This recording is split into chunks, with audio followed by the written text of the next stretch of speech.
Tim, let's just roll right into it. I want to know, and I want everybody else to know an exact estimate of how many pages of the Mueller report you yourself read. I love how you put me on the spot right from the start. Yes. And you always say at the beginning, let's not rehearse these podcasts. I want it to be spontaneous so that you could hit me with a gotcha question like that. I'm going to remember that. Immediate former co-host of the Uprising podcast. You Tim, love that immediate former thing. Joining us for the full episode, once again, this episode of the Uprising. And thank you, Tim, for joining us, and thank everybody else for listening. But I do want to know the answer to your question. I'm somewhat obsessed by these people who start talking about it. As you well know, as I said to you earlier today, as soon as the report came out, I hit print on my printer, and about roughly halfway through the 500 or so pages, it quit on toner, and I had to run out to get the rest of it. A likely excuse. The rest of it printed, because I'm old enough that I can't exist in that all-digital environment with the document. I need to kind of shuffle back and forth and highlight and things like that. But no, for real. Did you read? I read some of Volume 1 and most of Volume 2 is what I'll say, because it wasn't 100% of either. Yeah. So about 200 and some odd pages for each volume.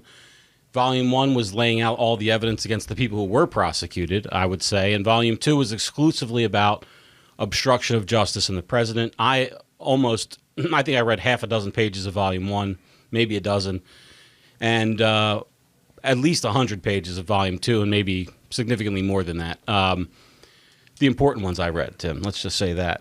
I don't think I read all 20 pages of the goings on about the Michael Flynn matter, for instance. And we'll get into some more of that as we go. But we both wrote about this report for LibertyNation.com. We both wrote about the 10 episodes that we learned about from General Barr's prebuttal, which was a new word for me. That's good. I like that. Yeah, this was derisively applied to his press conference by some people on the left. The idea that, before the bad news comes out, you're sort of laying the groundwork. Right, serving as his assigned function as flack for the Trump administration. It's so hilarious. Yeah. Sorry, we're going to get into that too. Yeah. Oh, boy. Yeah, that reaction is, in fact, why not just go ahead and let's play some of the reaction right now. Bill Barr has decided his legacy, he is fine with his legacy being the AG who took one for the team. It was an extraordinary political commercial for the president. A real black mark on his long and previously distinguished career. He blew it. He said precisely, Jake, what the president of the United States wanted to hear: no collusion. Is this something that we are supposed to see from the Attorney General of the United States, not the Attorney General of the President of the United States? Of course not. Those are prefabricated talking points. I mean, they had those written before. They just filled in the blanks of what their objections would be. I think I submitted a 1,500-word piece this morning at 1:30 a.m. on the Mueller report, and I had at least 150 words prefabricated in that story. I identified the names and the parties. Yes, but not the reaction. No, well, I wanted to say this. The idea that the AG is a lackey for Trump. Yeah. This aid in the world of...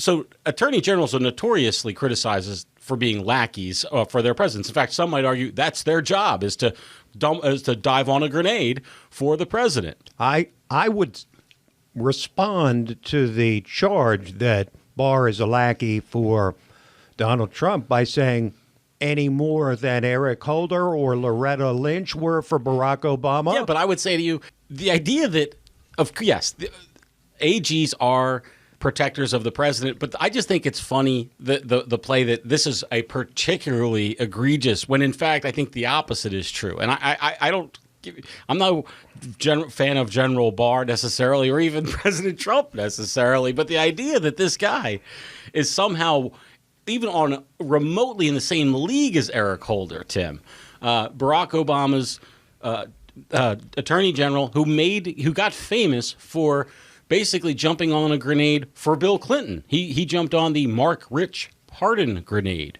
Right. Or excuse me, was it the Andrea Rich pardon grenade? Whichever one bought a pardon from... Mark Rich. Oh, it was Mark. Yes, okay. Mark Rich. And Eric Holder, I recall that he was not condemned the way he should have been for refusing to take action on the actions of the IRS in shutting down conservative organizations, stripping them of their exemptions and putting them through the ropes in a case that wound up being settled for over $3 million, and we got a slice of that at one generation away.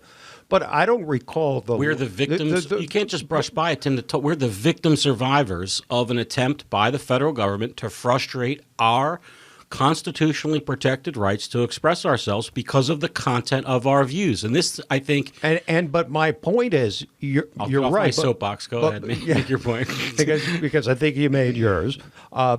Is that I don't recall the right broadly condemning Eric Holder as corrupt because he refused to take action against an obvious use of the most powerful agency of the American government to target Americans for their political viewpoints. I don't recall anybody from the right. Maybe a few people here and there, but this is a broad-scale condemnation calling William Barr a corrupt attorney general.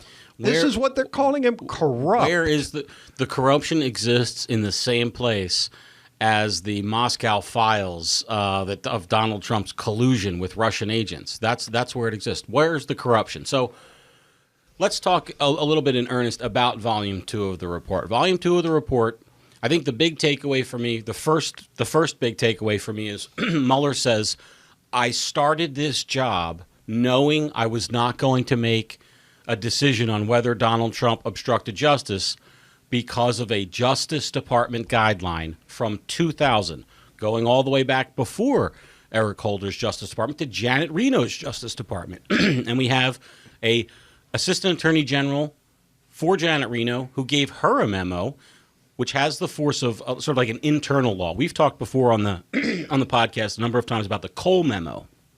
Right. Which is a rule that governs how U.S. attorneys will prosecute marijuana cases. Same idea. This is a law. They don't just get to go decide to prosecute who they like if they get that job. There is and the rule isn't optional. Right. It's not an optional rule. So it's a memorandum establishing a rule that's mandatory within the Justice Department. Right. And that's what this rule is. And the rule is that you can't prosecute a sitting president because it's unconstitutional to do so. That's the Justice Department rule. That's where Mueller starts with this report. And then he goes in and he spends, what did you call it, the 10 gifts that... The lovely parting gift. Yes, the from 10 parting Mueller gifts to Democrats. that Mueller gives to Democrats. I called them, I think, the 10 stations on the roadmap to impeachment, the sort of train railway map, yes, if you will. Yes. He identifies 10 different things. Episodes is what Bob Barr called them in his pre-buttal. And those episodes include, like, firing James Comey, trying to get Jeff Sessions to have Mueller recuse himself, trying to get Jeff Sessions to do all sorts of things, trying to get Corey Lewandowski to get Jeff Sessions to do things. All these different acts.